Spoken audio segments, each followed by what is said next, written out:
प्रिय विद्यार्थियों, सुप्रभात। गायत्री विद्या मंदिर उच्च माध्यमिक विद्यालय सांचौर के यूट्यूब चैनल पर आपका स्वागत है। कक्षा 9वीं, विषय हिंदी और प्रकरण है हमारा माटी वाली। इसके लेखक है विद्यासागर नोटियाल। पाठ 4। और आज हम माटी वाली जो कहानी है इसका भाग 3 पढ़ेंगे। माटी वाली यानी मिट्टी बेचने वाली। यह माटी वाले छोटे कद की एक हरिजन बुढ़िया है जो घर घर जाकर के टिहरी के लोगों को लाल मिट्टी बेचती है। टिहरी कहाँ पर है? उत्तराखंड में टिहरी शहर है और वहीं पर भागीरथी नदी पर टिहरी बांध बना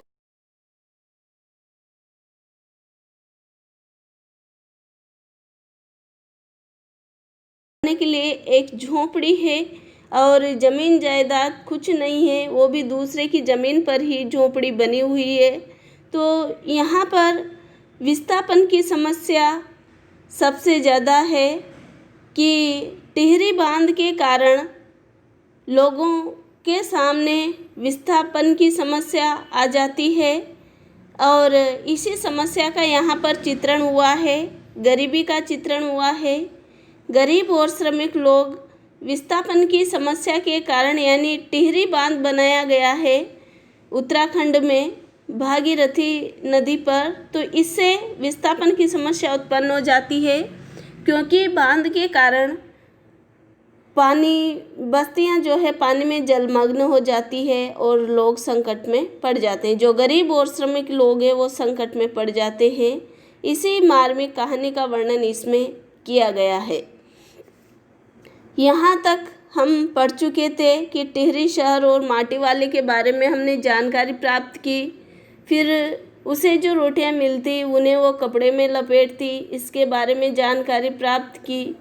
पुरखों की धरती जो अमीर लोग होते हैं उनके पास होती है और यहाँ पर इसके पास कुछ नहीं है। इसका जीवन यानी माटी यानी मिट्टी बेचने वाली का जीवन अभावग्रस्त जीवन है। और फिर वो जो उसकी झोंपड़ी बनी है वो भी ठाकुर की ज़मीन पर ही बनी हुई है। इसके बदले में उसे बेगार करनी पड़ती है यानी बिना किसी वेतन के काम करना पड़ता है, कार्य करना पड़ता है। यहाँ तक हम पढ़ चुके थे और आज हम इससे आगे का भाग 3 पढ़ेंगे।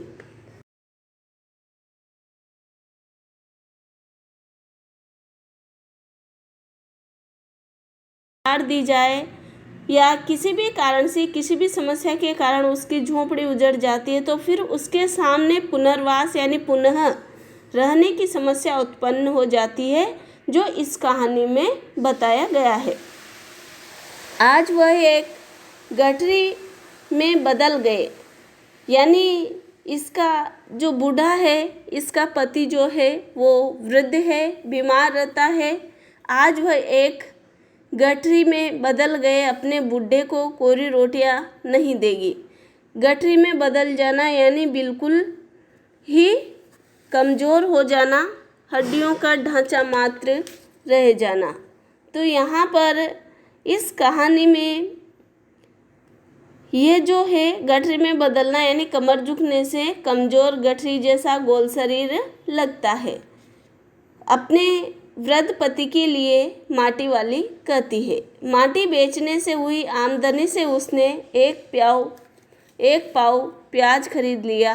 प्याज को कूटकर वो उन्हें जल्दी जल्दी तल लेगी यानी कल्पना कर रही है रास्ते में जाती हुई कि आज अपने बूढ़े को किस प्रकार से वो खाना देगी। बूढ़े को पहले रोटियां दिखाएगी ही नहीं, सब्जी तैयार होते ही परोस देगी। उसके सामने 2 रोटियां रख देगी। अब वो 2 रोटियां भी नहीं खा सकता, क्योंकि वो बीमार है और अत्यधिक कमज़ोर है। एक ही रोटी खा पाएगा और हद से हद 1.5, अब उसे ज़्यादा पछता नहीं है। यानी माटी वाली को माटी बेचने जाने पर जो 2 रोटियां मिली है और एक जगह से और एक जगह से 2 यानी कुल 4 रोटी है, तो रोटियों का हिसाब लगाती है और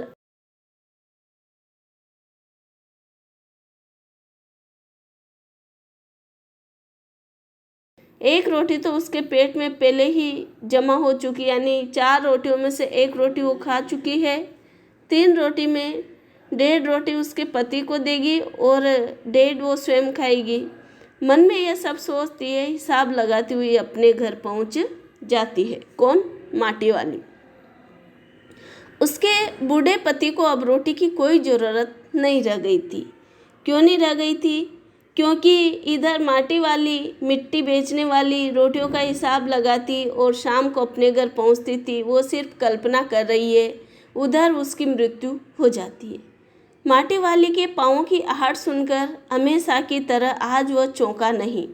यानी जैसे ही मिट्टी बेचकर मिट्टी वाली अपने घर जाती थी, उसका पति उसे देखने को उत्सुक रहता था, लेकिन आज ऐसा कुछ भी नहीं था।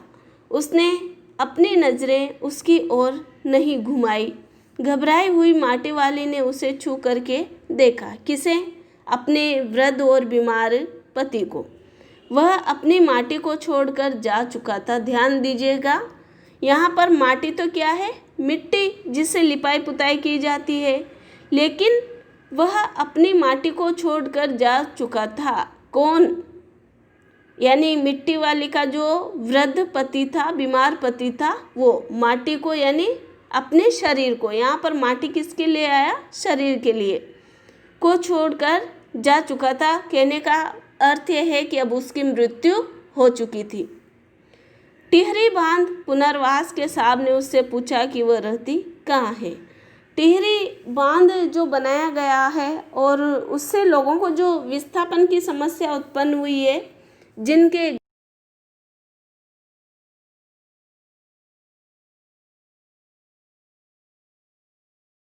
पुनर्वास करना पड़ा है, तो वहाँ का जो अधिकारी था, जो साहब था, उसने मिट्टी वाली से पूछा कि तुम कहाँ रहती हो?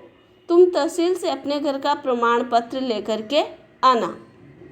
मिट्टी वाली पुनर्वास के अधिकारी से कहती है कि मेरी ज़िंदगी तो इस शहर के तमाम यानी संपूर्ण घरों में मिट्टी देते हुए गुजर गई साहब। माटी कहाँ से लाती हो? माटा खान से लाती हूँ माटी।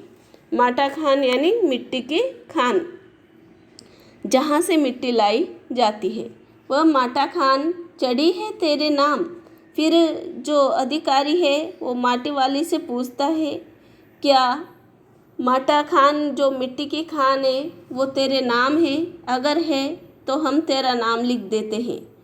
माटा खान तो मेरी रोजी है साहब, मेरे कमाई का जरिया है। रोजी यानी कमाई का जरिया है। कौन कहती है? मिट्टी वाली। किससे कहती है? उससे, पुनर्वास की समस्या को हल करने वाले अधिकारी से। बुढ़िया, हमें ज़मीन का कागज़ चाहिए, रोजी का नहीं। रोजी रोटी से हमें कोई लेना देना नहीं है, हमें जिस ज़मीन पर तू रहती है उसके कागज़ चाहिए। बांध बनने के बाद में क्या खाऊंगी साहब? ऐसा कौन कहती है? माटी वाली, मिट्टी वाली।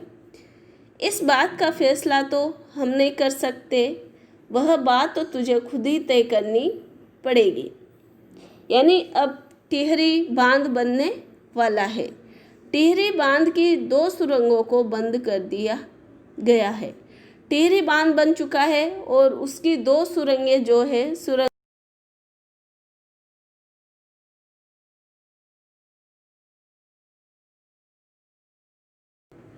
शहर में पानी बढ़ने लगा है। शहर में आपाधापी मची हुई है। आपाधापी मची हुई है यानी कि भाग दौड़, व्याकुलता मची हुई है। सुरंग होती है, बांध से बाहर पानी जाने वाला जो रास्ता होता है वो बंद कर दिया गया है। और पुनर्वास यानी नए स्थान पर दोबारा बसाने का काम करने वाला जो साहब है उसके लिए कहा जा रहा है। अब टिहरी बांध की 2 सुरंगों को बंद कर दिया। शहर में पानी भरने लगा है। शहर में भाग दौड़ और व्याकुलता बढ़ गई है। शहरवासी अपने घरों को छोड़कर वहाँ से भागने लगे हैं। क्यों भागने लगे? क्योंकि वहाँ कई बस्तियाँ जलमग्न हो गई।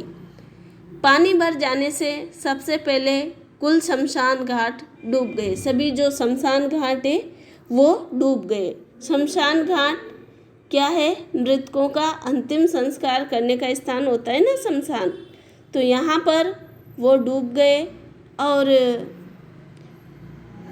माटी वाली अपनी झोपड़ी के बाहर बैठी है। गांव के हर आने जाने वाले से वो एक ही बात कर रही है। क्या बात कर रही है? गरीब आदमी का शमशान नहीं उजड़ना चाहिए, कि गरीब आदमी को रहने के लिए ज़मीन, कुछ मकान नहीं है, खाने को कोई जीवन यापन का, रोजी रोटी का कोई दूसरा जरिया नहीं है, तो फिर किस प्रकार से वो अपना जीवन यापन करें, किस प्रकार से गुजारा करें, उसका रोजी यानी का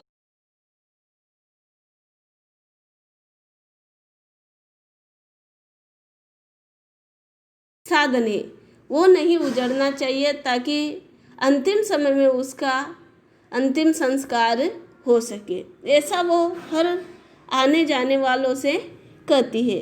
तो यहाँ पर ये आपकी जो कहानी है कि माटी वाली अपनी झोपड़ी के बाहर बैठी है, गांव के हर आने जाने वाले से एक ही बात कहती है। क्या कहती है? कि गरीब आदमी का शमशान नहीं उजड़ना चाहिए, यानी वही उसका अंतिम समय में शमशान है, उसका एकमात्र साधन है जहाँ पर वो जी सकती है। तो यहाँ पर पुनर्वास, टिहरी बांध से पुनर्वास की समस्या उत्पन्न हो गई और माटी वाली बेघर हो गई।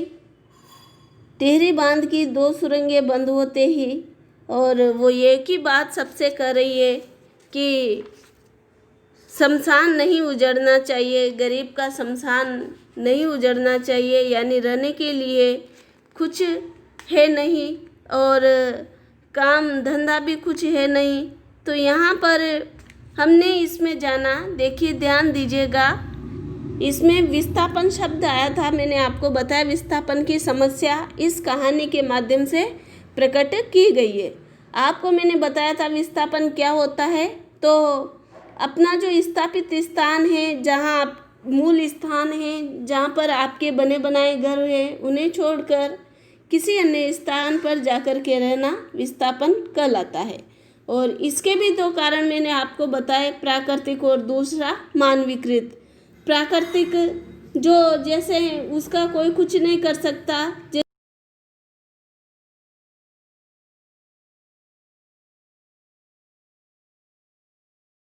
जाता है, तो वो कौन सा कारण है? प्राकृतिक है। मानवीकृत में जैसे बांध बनाए गए, उद्योग धंधे स्थापित किए जा रहे हैं, कल कारखाने स्थापित किए जा रहे हैं, तो ये मानवकृत कारण है इसका। तो यहाँ पर ये जो कहानी हमने पढ़ी है, इससे हमें क्या संदेश प्राप्त हुआ है? एक तो विस्थापन की समस्या और गरीबों की गरीबी, उनका दर्द, यह हमें इस कहानी से मिला है, संदेश प्राप्त हुआ है। गरीबों का यह दर्द माटी वाली के अंतिम शब्दों में व्यक्त हुआ है कि गरीब आदमी का शमशान नहीं उजड़ना चाहिए। तो इस प्रकार हम देखते हैं कि माटी वाली कहानी उद्देश्यपूर्ण संदेश देती है हमें कि विकास के नाम पर गरीबों को नहीं उजाड़ा जाना चाहिए। इस कहानी से क्या संदेश मिला हमें कि गरीबों को नहीं उजाड़ा, विकास के नाम पर गरीबों को नहीं उजाड़ा जाना चाहिए। उनके जो रहने और जीवन यापन के साधन हैं उन्हें समाप्त नहीं किया जाना चाहिए। और यहाँ ये जो कहानी है गरीबी से युक्त है, विस्थापन और पुनर्वास की समस्या से युक्त कहानी है। आशा करती हूँ कि आपको यह कहानी समझ में आ गई होगी और इसका भाग 3 आज हम पढ़ चुके हैं। ये कहानी भी आपकी समाप्त हो गई है। गरीब आदमी का शमशान नहीं उजड़ना चाहिए, तो ये आपको समझ में आ गया होगा। ऐसा क्यों कहा है, इस कथन का क्या आशय है इसमें,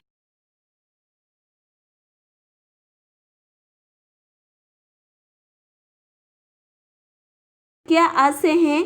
जो टिहरी बांध बनाया गया है भागीरथी नदी पर, उसका पानी बढ़ने से शहर डूब रहा था और सबसे पहले क्या डूब गया, शमशान डूब गया था। तो झोंपड़ी के सामने माटी वाली बैठी हुई सोच रही है कि घरों के डूबने पर अमीर लोग कहीं दूसरी जगह जाकर के रह लेंगे, अपना घर बना लेंगे, परंतु गरीब आदमी कहाँ जाएगा।